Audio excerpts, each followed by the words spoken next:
I actually have aversion. I abhor, I hate the term exception. Why? देखिए, जब हम cricket खेलते हैं, a batsman has a bat in his hand and he is supposed to face the ball and play with his bat. वो turf पे आ रहा है, match वहां पे हो रहा है ग्राउंड में, अब उसको बैट से खेलना है. उसमें ये रूल नहीं है कि batsman will stop the ball और the delivery with his hands. No, he has to play with the bat.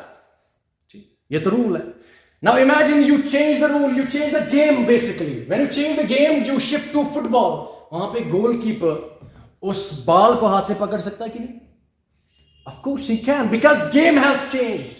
The mechanism has changed. Therefore rule will be changed. You understand my point? अगर Markovnikov rule हम discuss करें as mechanism, एक game की तरह, वहां पे जो है इंटरमीडिएट जो बन रहा है वो कार्बोकैटायन बन रहा है, लेकिन यहां पे फ्री रेडिकल बन रहा है. एंटाई, जिसको हम बोलते हैं एंटाई Markovnikov रूल, ये तो it's not an exception, it's a different game, therefore different rules. अगर ये एक ही गेम होती, इसमें भी इंटरमीडिएट कार्बोकैटायन बनता, तब हम कहते शायद एक्सेप्शन है. There is no such thing as exception in chemistry. It is just, it is being explained, it is being elucidated, the process is being explained by a different mechanism because it adopts a different pathway. तो अगर हम cricket से football की तरफ shift हो रहे हैं, वो तो गोलकीपर वहां गेंद को हाथ से पकड़ सकता है, क्रिकेटर नहीं पकड़ सकता, बैट्समैन नहीं पकड़ सकता. Now the game has changed, mechanism has changed, approach has changed, pathway has changed. Therefore, we cannot say it's an exception to Markovnikov rule. इसका अपना different mechanism है. वह फ्री रेडिकल इसमें बन रहा है. तो अगर फ्री रेडिकल बन रहा है तो मैकेनिज्म डिफरेंट होगा, प्रोडक्ट डिफरेंट होगा.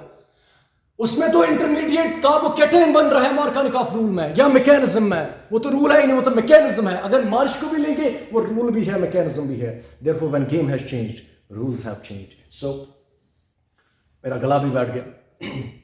हम इस डिस्कशन को will carry forward this discussion. इसमें बहुत सारी चीजें डिस्कस करनी बाकी है और हम इसका और एक